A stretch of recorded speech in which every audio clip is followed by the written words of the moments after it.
Muy buenas tardes a todos. Volvemos con nuestros siguientes ponentes. Ellos son Miguel Ángel Liébanas y Agustín Vignou.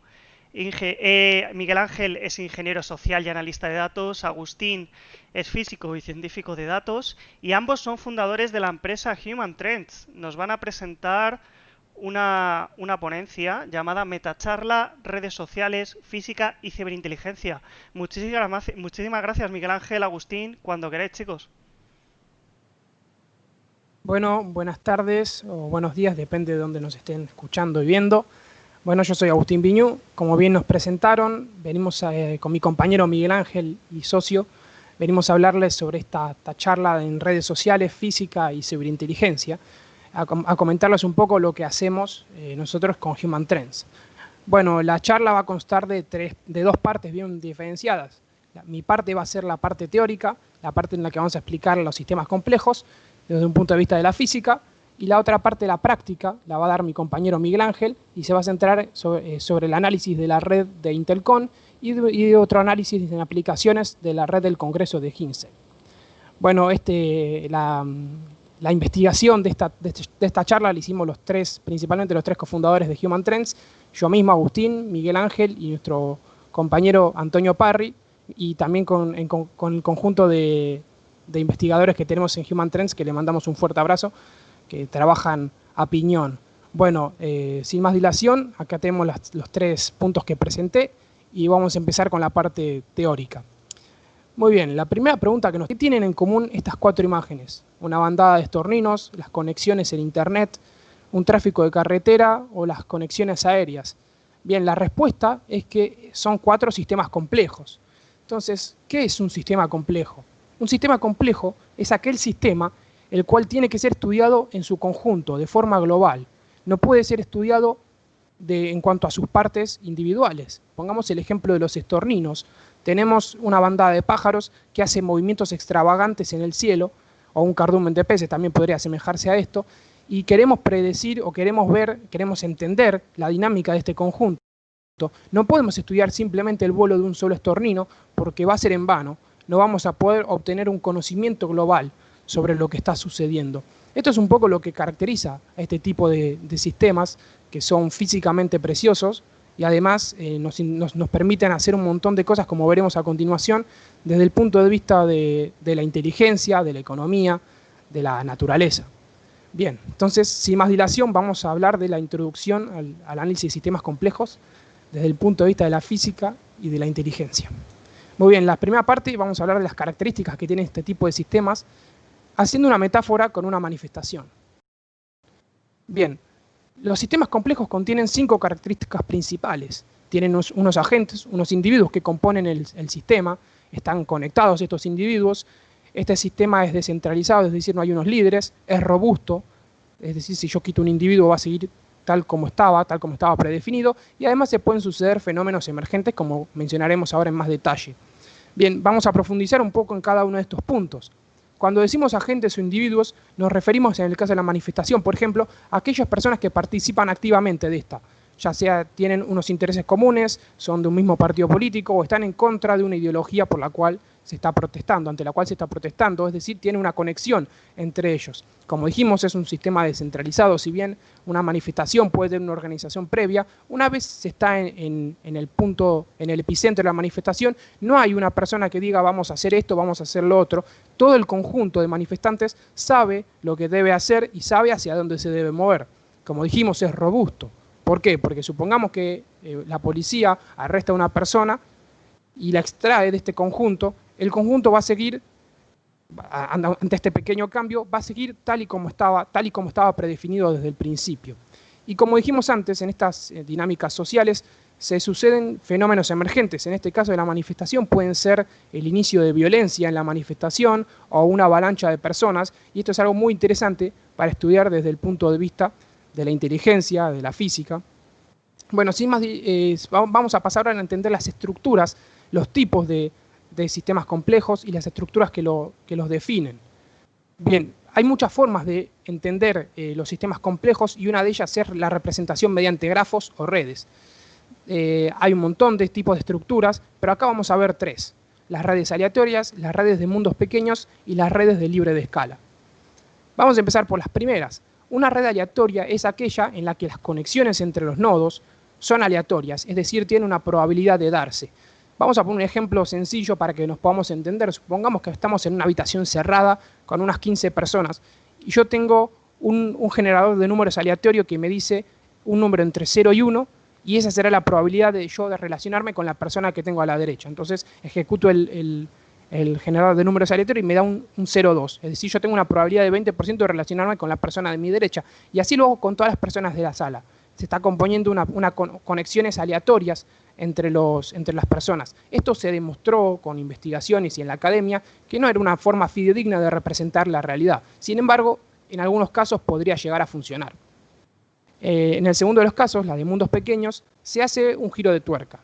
Me conecto principalmente con las personas que están cerca mío, con los que podrían ser mis vecinos.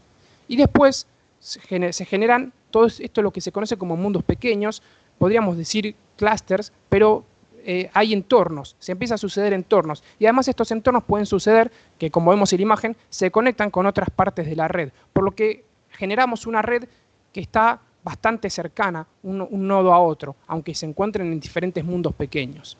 Y la última, la libre de escala, son un tipo de redes que se caracterizan por tener unos integrantes llamados hubs, como podemos ver aquí, que son nodos que se caracterizan por tener un alto índice de conexiones, un alto número de conexiones muy superior al de la media. Es decir, son personas o nodos que a través de ellos puedo acceder a muchísimas personas, por lo que son muy interesantes de estudiar.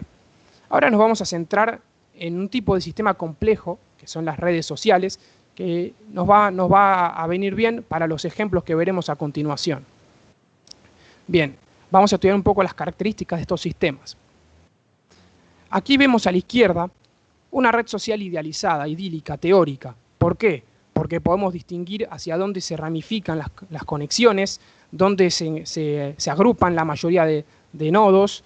Vemos que no hay nodos solapados y esto es algo completamente ajeno a la realidad, completamente lejano a lo que es una red de verdad. ¿Por qué? Porque la mayoría de redes que se extraen, a los nodos están solapados unos con otros, no se pueden distinguir hacia dónde se ramifican las conexiones e incluso detectar clústeres es muy complicado. Este tipo de redes se caracterizan por tres cualidades. Primero, como dijimos antes, son redes libre de escala. ¿Por qué? Porque contienen hubs, contienen personas, integrantes, influencers, podríamos llegar a llamarlos, que son accesos directos a un montón de personas. En el segundo de los casos podemos decir que son de mundos pequeños. ¿Por qué? Porque en unos cuantos pasos puedo conectar a personas que aparentemente no tendrían por qué llegar a estar conectadas. Yo, por ejemplo, vivo en Málaga, en Marbella. Imaginemos que conozco una persona en Madrid y que esa persona en Madrid conoce una persona del barrio de Getafe, por ejemplo. Yo nunca estuve en Getafe, pero ya vemos como en un solo salto, en un par de saltos, puedo estar en Getafe. Es un poco esta característica de mundos pequeños lo que caracteriza este tipo de redes.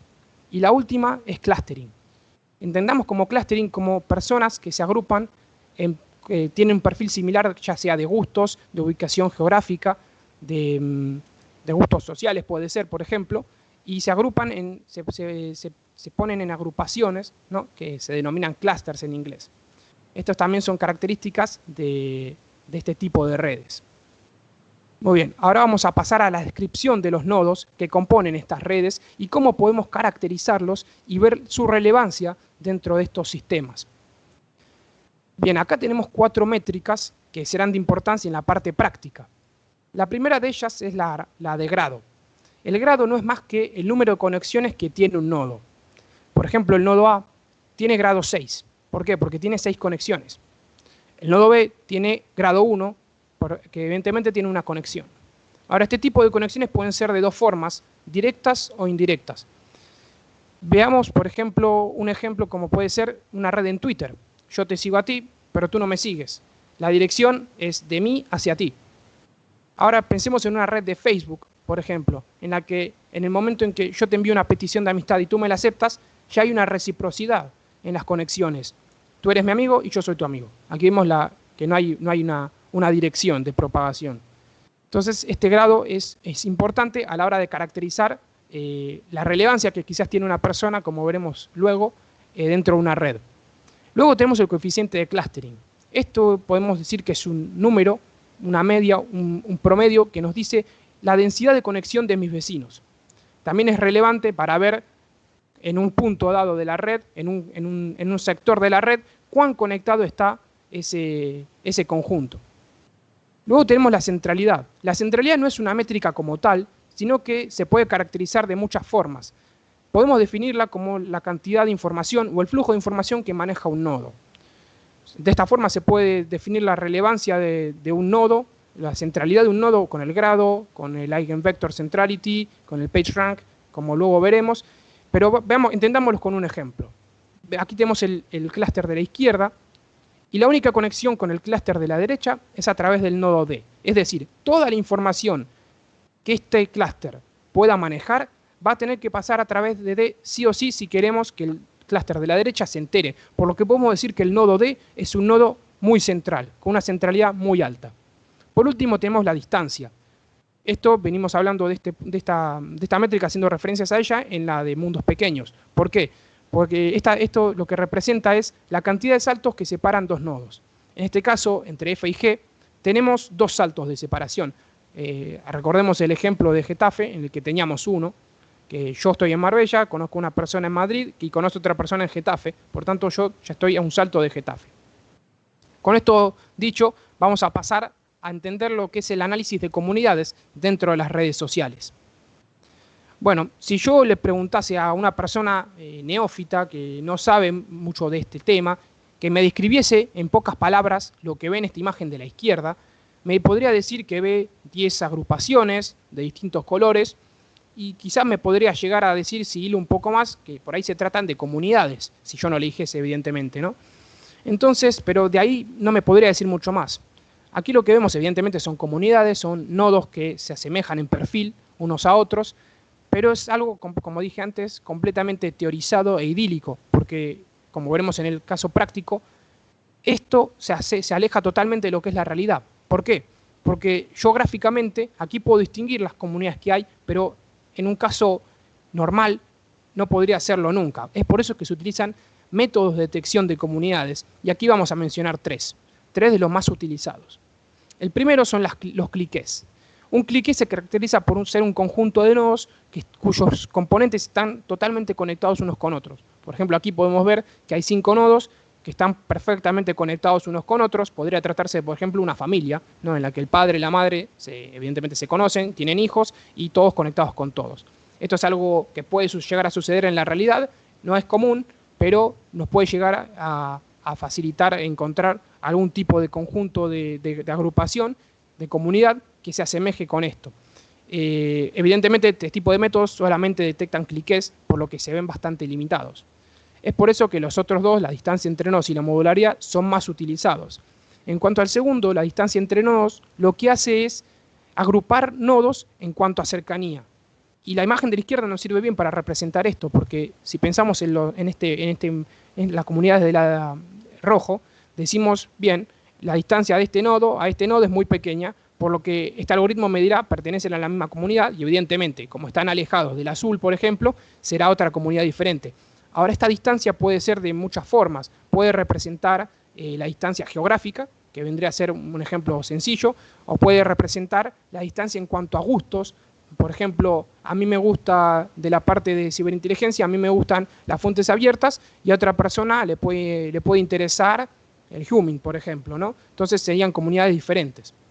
Y el tercero, la modularidad, también muy utilizado, son unos tipos de algoritmos que intentan medir esta métrica, porque la modularidad es una métrica y nos mide el grado, la densidad de conexión entre unos conjuntos de nodos. De esta forma, podemos entender que, por ejemplo, un cliqué sería un conjunto de una comunidad con una modularidad perfecta, por lo que este tipo de métodos también detectan cliqués. Pero van aún más allá porque no detectan únicamente conjuntos con conexiones perfectas, sino que también detectan conjuntos con un grado menor de conexiones, una densidad menor de conexiones, lo que nos permite detectar comunidades que a priori no podrían llegar a detectarse con los cliqués. Con esto dicho, vamos a pasar a hacer un resumen de esta primera parte teórica. Hemos visto lo que es un sistema complejo y sus características. Es un sistema compuesto por partes interconectadas cuyos vínculos generan comportamientos globales. A su vez tiene 5 características principales. Tiene agentes que están conectados en un sistema descentralizado que es robusto ante el cambio y que se pueden dar fenómenos emergentes. Vimos los tipos y características de redes, vimos que las estructuras principales, como pueden ser la aleatoria, la de mundos pequeños y las libres de escala, y después nos centramos en un tipo especial de sistema complejo, que son las redes sociales, que se caracterizan por ser redes libres de escala, de mundos pequeños y con clústeres. En tercer lugar, vimos las características de los nodos con 4 métricas principales: el grado, el coeficiente de clustering, la centralidad y la distancia. Estas métricas serán útiles en la parte práctica. Y por último, vimos 3 métodos muy utilizados de detección de comunidades, como son los cliques, la distancia entre nodos y la modularidad. Si alguien desea conocer más, por ejemplo, acerca de estos métodos o de otros que pueda haber para detectar comunidades, que se ponga en contacto con nosotros, que le facilitaremos papers o podremos charlar sobre el tema. Bueno, ahora los dejo con mi compañero Miguel Ángel, que va a hacer la parte práctica de la charla. Muchísimas gracias por su tiempo. Buenas a todos, muchas gracias por esta introducción teórica, Agustín, y vamos a comenzar con la parte práctica de la charla. En este caso la hemos dividido en 2 partes. Primero, un análisis de la propia red del Congreso, la red de influencia del Congreso Intercom, y luego vamos a realizar una serie de ejemplos prácticos con la red de la comunidad Ginseng. Bien, ¿cómo hemos extraído esa red de influencia del Congreso Intercom? Hemos utilizado 2 métodos. En concreto, hemos basado el análisis en la red social Twitter. Todos los análisis se han llevado a cabo a través de esta red social. ¿Cómo hemos obtenido esa red de influencia? En primer lugar, hemos obtenido cuáles son los seguidores para cada uno de los ponentes que tenían el perfil abierto. A partir de esos seguidores, también hemos obtenido cuáles son los seguidores de las personas que interactuaban con las diferentes publicaciones que hacían referencia al Congreso. Entonces, principalmente tuvimos 2 fuentes de información. Por una parte, los seguidores de los ponentes y por otra parte, los seguidores de la gente que interactuaba con el Congreso. Bien, ¿cómo hemos formado la red de influencia? Digamos que la influencia directa o de primer salto sería... si consideramos que este es uno de los ponentes del Congreso, estos serían cada uno de los seguidores que siguen a su cuenta de Twitter. Como podemos ver, no conocemos cuáles son las conexiones que existen entre los diferentes seguidores. Sin embargo, para poder formar esa red de influencia directa de primer salto, debemos conocer cuál es la estructura de red que existe entre los diferentes seguidores de los ponentes y la gente que interactúa. Para ello, debemos de obtener una influencia indirecta o de 2 saltos. Es decir, imaginemos que esto es un ponente, obtenemos sus seguidores y a partir de los seguidores debemos de obtener cuáles son los seguidores de esos seguidores. ¿Para qué? Porque así podemos obtener cuáles son los usuarios de la primera obtención que también siguen a esos seguidores. Es decir, de esta manera podemos obtener cuáles son las conexiones que existen entre la red de influencia directa o de primer salto. Además, también podemos conseguir cuál es la red de influencia indirecta o de 2 saltos. Es decir, el contenido pasaría del ponente y del ponente a un seguidor que, si retuitea, podría llegar a sus seguidores. Esta sería la red de influencia en 2 saltos. Por supuesto, este proceso se puede repetir n veces, las veces que queramos. ¿Cuál es el problema? Bueno, como ya sabemos, una de las características de las redes sociales es la característica de mundos pequeños. Según la teoría, estamos alejados a 6 pasos de prácticamente cualquier persona en la Tierra. Entonces, conforme vamos aumentando en el número de saltos, el número de usuarios crece exponencialmente, como vamos a ver a continuación en la extracción que hemos desarrollado. Bien, pues con esta parte teórica pasamos a los resultados. La influencia directa obtuvo un total de 30.000 usuarios, es decir, el total de seguidores que tenían los ponentes, muchos de ellos que seguían a varios de los ponentes, lógicamente, por eso no es una cuenta, una sumatoria total, sino que están solapados. La influencia directa en primer salto tendría un total de 30.000 usuarios y 1,5 millones de conexiones. Respecto a la influencia directa o indirecta o de 2 saltos, como podéis ver, el crecimiento es exponencial. Pasamos a 11 millones de agentes y casi 31 millones de conexiones entre ellas. Estaríamos hablando de los usuarios en 2 saltos, los seguidores de seguidores. Bien, Vamos a mostrar de forma gráfica cuál es la influencia directa en primer salto y el resultado es este. Como podemos observar, nada tiene que ver con la red teórica, la red idílica que veíamos en la primera viñeta, sino que en este tipo de red existe mucho más solapamiento, y esto es debido a que existen muchas más conexiones entre los diferentes agentes que conforman la red, y también lo podemos observar en las características de la red, que determinan, por supuesto, también su disposición. Bien, como he dicho, tiene unos 30.000 usuarios de influencia directa y casi 1,5 millones de conexiones. ¿Cuáles son las características de esta red? La red cuenta con un grado medio, es decir, los diferentes agentes de la red tienen un determinado usuario dentro de esta red tiene de media 46 contactos, 46 seguidores con otros usuarios de la red. Es decir, estamos hablando de una red que tiene bastantes conexiones internas.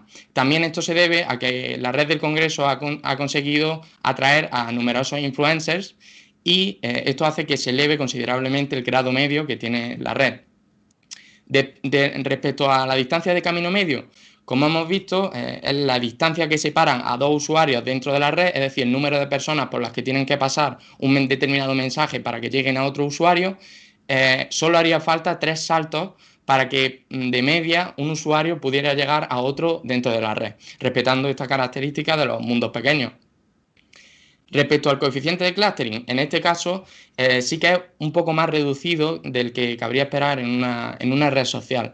Y esto se debe a que estamos tratando con la red de un congreso, estamos tratando con la red de numerosos ponentes y de numerosas personas que en principio no tienen que estar interconectadas en una macrocomunidad, y veremos a continuación que generan diferentes comunidades, lo que hace que el coeficiente de clustering no sea tan elevado como a priori se podría pensar.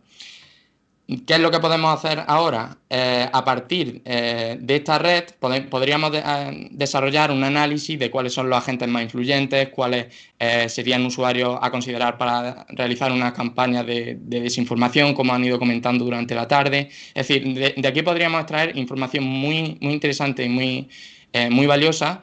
Sin embargo, el análisis lo hemos desarrollado de forma pseudo-anonimizada, es decir, no trabajamos con usuarios, sino con IDs. Y si algún usuario está interesado en recibir cuál es su posición de influencia y cuáles son sus métricas, su grado medio, su distancia de camino medio y el coeficiente de clustering, nos lo puede preguntar a través de nuestra cuenta Human Trends, mandándonos un mensaje directo, a través, lógicamente, de la cuenta de Twitter, y le responderemos con sus métricas. Bien, como ya decía, hemos tenido cuáles son las comunidades y vamos a pasar a verla. Como veis, la disposición de la red ha cambiado para que las distintas comunidades estuvieran más concentradas o se repartieran de forma más atractiva dentro de la red. ¿Cuál es el método que hemos utilizado para extraer las diferentes comunidades? Hemos desarrollado un método basado en la modularidad. Para los que conozcan el tema, hemos usado el algoritmo de Loban y hemos obtenido un 0,32. ¿Qué es lo que quiere decir? A partir de 0,25 ya estaríamos hablando de una comunidad de comunidades bastante delimitadas y bien formadas, con lo cual los resultados son bastante robustos. Respecto a las diferentes comunidades que hemos extraído, algunos de vosotros, lógicamente, os pararéis a pensar, oye, si han trabajado con datos pseudo-anonimizados, ¿cómo es que han logrado determinar cuál es cada una de las comunidades? Bien, buena pregunta. El análisis que hemos desarrollado se centraba en cuáles eran los 5 usuarios más influyentes de cada red. Sí que se desanonimizaban esos 5 usuarios para poder determinar cuáles eran los intereses globales de cada una de las comunidades. Bien, de la primera comunidad, la comunidad de hacking, es una de las que más usuarios han atraído al Congreso. Estaría compuesta básicamente por comunidades tanto de España como de Latinoamérica, y la verdad que tiene una de las mayores dimensiones en cuanto a audiencia dentro del Congreso y también de influencia. Respecto a la inteligencia empresarial, el color morado, hemos encontrado perfiles muy influyentes en este campo y también desde el campo del derecho, derecho a la privacidad, derecho a la red, es decir, abogacía especializada en TIC. Respecto a los canales de información, una comunidad nada desdeñable que hemos tenido también, y principalmente serían periodistas, serían cuentas dedicadas a la difusión de información, también de difusión de información geopolítica, todo ese tipo de cuentas de difusión de información. Por último, respecto a una gran comunidad que también forma parte de la audiencia de este congreso, hemos tenido la audiencia de la investigación privada, tanto detectives privados como usuarios centrados en la inteligencia clásica. Así que, como vemos, las diferentes comunidades obtenidas responden bastante bien a los intereses tanto del Congreso como de la comunidad Ginseng, y podemos obtener cuáles son los diferentes intereses que tiene cada una de la audiencia. Lógicamente, este tipo de análisis se podría haber escudriñado mucho más, puesto que dentro de una misma comunidad se podrían haber obtenido subgrupos dentro de cada una de ellas. Pero debido a que hemos trabajado y hemos realizado un análisis pseudo anonimizado, no hemos querido desarrollar un estudio más en profundidad. Bien, una vez visto cuál es la red del Congreso y las diferentes características de forma general y las diferentes comunidades que forman parte de la audiencia, vamos a pasar a algunas aplicaciones prácticas sobre la red Ginseng para asentar los diferentes conocimientos que hemos ido obteniendo en la parte introductoria. Bien, en primer lugar vamos a realizar una comparativa entre la red Ginseng y la red general.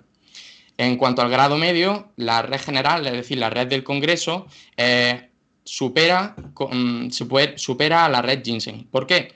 Puesto que la red del Congreso ha traído a numerosos influencers que tienen seguidores de bastante nivel, y esto hace que estos influencers tiren bastante de la balanza de esa media hacia la red del Congreso. Respecto a la distancia de camino medio, prácticamente se mantiene, una característica que ambas comunidades tienen, y que es ligeramente más pequeña la red Ginseng, y también lo podemos relacionar con la siguiente característica, el coeficiente de clustering. Como os decía, a partir de 0,1, la verdad que es una red en la que los vecinos de cada nodo, es decir, la gente, sus distintos vecinos, están bastante conectados. ¿Por qué en la red Ginseng es más grande que en la red general? Puesto que en la red del Congreso, la red general, agrupa a diferentes comunidades dentro de diferentes tipos de audiencias, mientras que la red de Ginseng, la verdad que es una red bastante cohesionada, y muchos de los usuarios que interaccionan en ella también se siguen en Twitter y tienen mucha más cohesión. Bien, una vez hecho la comparativa con la red del Congreso y la red Ginseng, vamos a pasar a realizar dos experimentos o dos prácticas. Bien, la detección de influencers es una de las ramas que más atención acapara dentro del análisis de redes sociales, y en este caso hemos detectado cuáles son los 20 usuarios más influyentes dentro de la red Ginseng, aplicando una heurística muy básica, porque no queremos complicar el ejemplo práctico. Hemos determinado cuáles son los más influencers en base al grado de entrada, es decir, al número de seguidores que tenían esos agentes. Bien, una vez seleccionados o detectados esos 20 influencers, queremos haceros la siguiente pregunta, el siguiente ejemplo práctico. ¿Qué ocurriría si eliminamos esos 20 agentes de la red? ¿Cuáles serían las diferencias, o sea, cuáles serían las repercusiones en cuanto al grado medio, en cuanto a la distancia de camino medio y en cuanto al coeficiente de clustering? Bien, yo creo que la respuesta os va a sorprender un poco.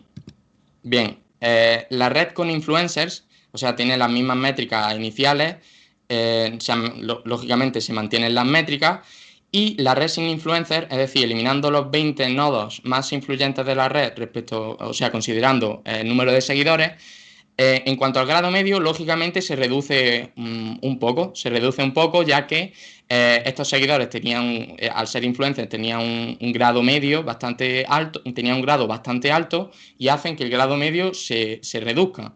En cuanto a la distancia de camino medio, prácticamente se mantiene igual, una simple décimas, sí, sí, muy poco. Respecto al coeficiente de clustering, prácticamente se mantiene igual.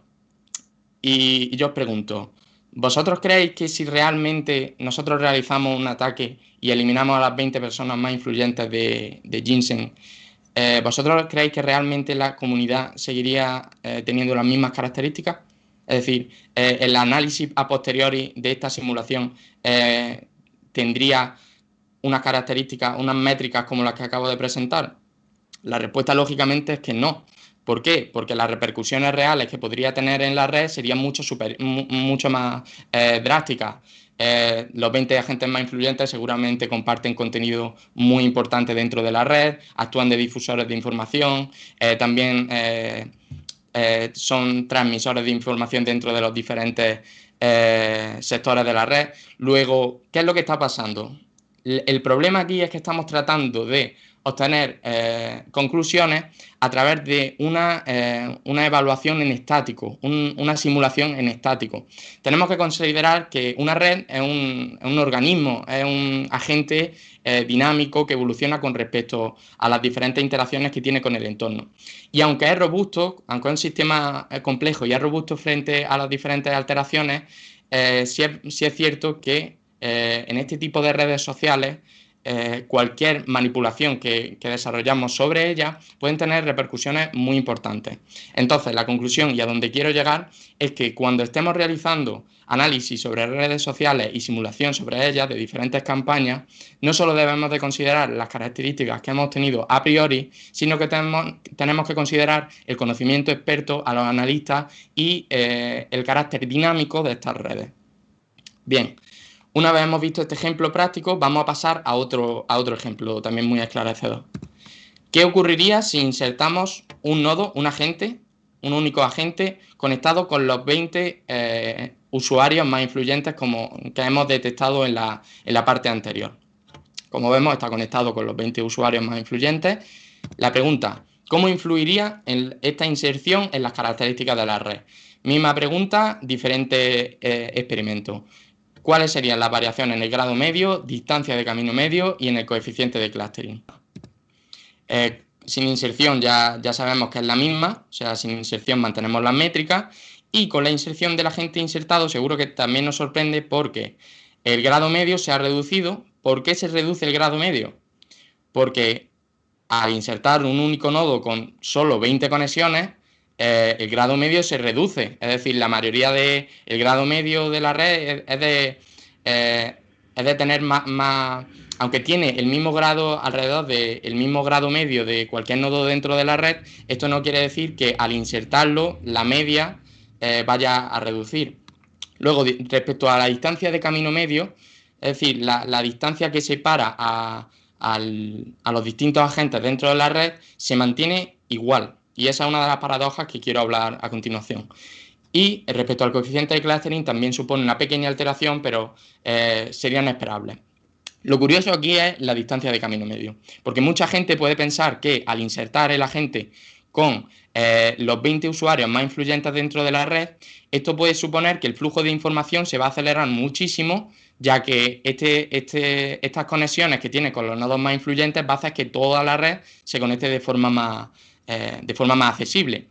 Sin embargo, esto no es lo que ocurre porque los diferentes influencers ya conectan con nodos que tienen una influencia media. Es decir, si nosotros somos este agente y queremos llegar a este agente, por ejemplo, podemos conectar con este nodo y este nodo conecta con, el nodo inicial conecta con influencers, con el influencer y puede que directamente podamos contactar con él. No tendría sentido que hagamos una conexión con el influencer al nodo, el nodo a otro influencer y terminemos con el nodo. Bien, ¿a dónde quiero llegar con esto? Muchas veces podemos pensar que la manera de insertar un agente en una determinada red social para obtener la mayor cantidad de información podría ser la heurística de insertarlo con los agentes con mayor influencia dentro de la red. Sin embargo, lo que nos está demostrando esta simulación o esta prueba es que el flujo de información realmente donde podemos captar esa información es a través de las capas de influencia, las capas de influencia media dentro de la red a las capas de influencia alta dentro de la red. Ahí es donde realmente fluye la información dentro de la red. Por supuesto, en un caso práctico, sería interesante tener conectado un agente con la cúpula, pero si realmente queremos desarrollar una captación de información directa dentro de la red, lo que nos interesa es conectar los sectores de influencia media con los de influencia alta. Bien, pues una vez vistos estos ejemplos prácticos, voy a hacer un recap sobre la parte práctica. En cuanto al análisis de la red Intelcom, hemos visto que es una red muy interconectada, como hemos visto por la disposición y por las diferentes métricas, con un impacto directo en 30.330 usuarios dentro de Twitter. Respecto a las diferentes métricas de cada usuario, en las que posiblemente y probablemente os encontréis vosotros, podemos desarrollar, podemos enviaros vuestras métricas tras un proceso de desanonimización a través de que nos contactéis por un mensaje directo en Human Trends en Twitter. Respecto a las comunidades que están en el interior de la audiencia, hemos detectado que hay 4 principalmente y, como ya sabemos, podríamos haber desarrollado un análisis de sus comunidades en su interior, pero dado que es un análisis pseudo-anonimizado, no hemos desarrollado un estudio más en profundidad. Respecto a la experimentación con la red Ginseng, el primer caso, el caso de eliminación de los 20 nodos de los 20 agentes más influyentes, hemos llegado a la conclusión de que las métricas que obtenemos de la experimentación, que obtenemos del análisis, han de ser combinadas con el conocimiento dinámico, con el conocimiento experto en la red en concreto con la que estemos trabajando. En segundo lugar, hemos visto que también pueden resultar de utilidad estas métricas en la inserción, puesto que la comprensión de la teoría, es decir, comprender cuáles son los aspectos teóricos del análisis de redes sociales, nos pueden permitir tomar decisiones más acertadas en cuanto a las distintas campañas que podemos desarrollar, siempre considerando también el análisis dinámico y el conocimiento experto que veníamos arrastrando de la primera conclusión. Sin más, daros muchísimas gracias por vuestra atención, espero que os haya servido. Cualquier otra pregunta, cualquier otra cuestión que os haya quedado en la recámara, nos la podéis preguntar a través a través de la cuenta en Twitter de Human Trends o entrando en contacto mediante nuestra página web, que ya le pongo ese a todo. También nos podéis encontrar en LinkedIn, tanto a mí como a Agustín y a Tony, para enviarnos si estáis interesados en consideraros tanto para la contratación como para difusión de información. Estamos a vuestra espera en LinkedIn y sin más, muchísimas gracias por vuestra atención. Muchísimas gracias, Miguel Ángel, Agustín, de la empresa Human Trends. Una charla impresionante sobre cómo clusterizar y mediante técnicas de grafo analizar redes sociales, comportamientos humanos en la vida digital. Tenemos una pregunta, bueno, tenemos varias preguntas, perdonad. Una de ellas es el método basado en la modularidad, ¿qué algoritmo usa? Hemos utilizado un algoritmo llamado Loban. Lobaina. Es que no sabéis si decirlo en italiano, en español, en inglés o el método Loban. Y es un método basado en la modularidad que tiene en cuenta la densidad que hay entre las diferentes agrupaciones de nodos, y no lo hemos explicado porque el tema de la modularidad es un tema más avanzado que necesitaríamos más tiempo para explicar, pero básicamente digamos que es uno de los más avanzados dentro del análisis de redes Perfecto, sociales. nos preguntan qué tipo de software se usa para la captación, análisis y visualización. Bueno, en este caso, el programa que hemos utilizado es uno de fuente abierta, Gephi, que creo que también hay un taller dentro de poco en la sala de taller, seguramente muy recomendable.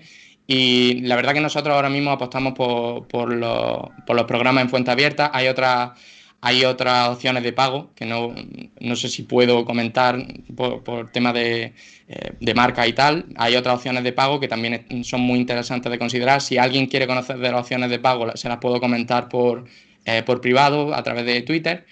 Y como ya digo, hemos utilizado Gephi, que es gratis y también es una opción de software libre que siempre hay que tenerlo en consideración. Perfecto, nos hacen una pregunta también de si podrías comentar con algo más de detalle, detallar un poco más, la detección de las 4 comunidades.